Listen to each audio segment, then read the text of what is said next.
Right, hello everyone and welcome back to my channel. Finally got some sun on my back to update you on the Dicksonia Antarcticas. If the weather's been like where you live, all I've had is rain for the last couple of weeks. It's starting to get on my nerves now. So here's the throwback to October when the tree ferns were looking better. And then the weather changed and then we had all the wind in November and December. So the tree ferns had to get all wrapped up ready for the winter care.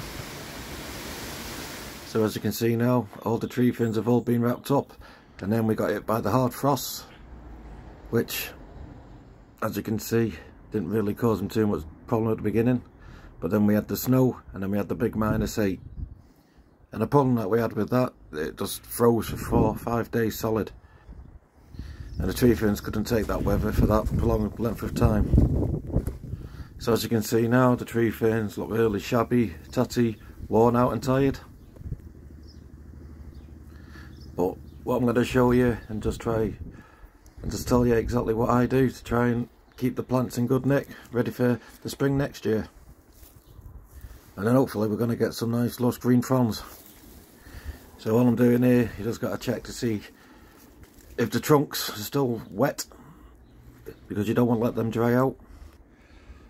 But the problem where I situated my tree ferns, I just get all the wind, so they just keep drying them out. So just make sure they keep getting watered every now and again.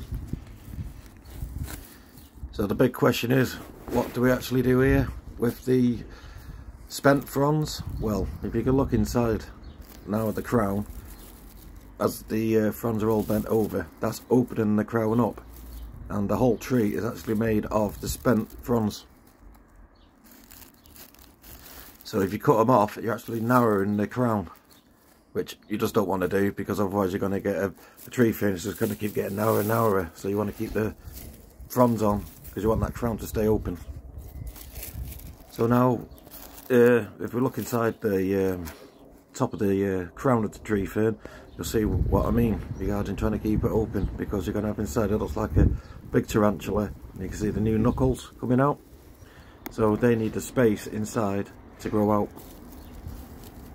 But since we're going to have the nice snow and the ice coming back, always make sure at the present keep them all wrapped up, keep the tops of the crowns covered, because you do not want ice getting in there, because that'll just sacrifice the growth coming out.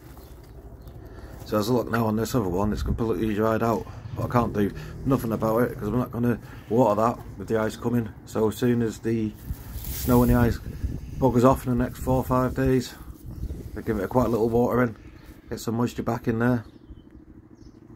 So the top of this tree fern, I was more concerned about this one because these fronds actually started to grow late in October, November. We had the warm weather.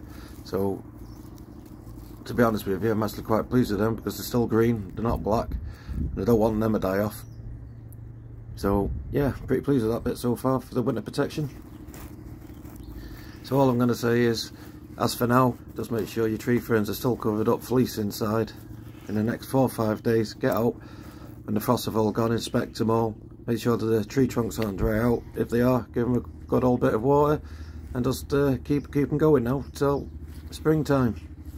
Just take the fleece out the top, let them air out a bit, and yeah, hopefully this video's helped you. Right, till next time, thanks for watching, see you again.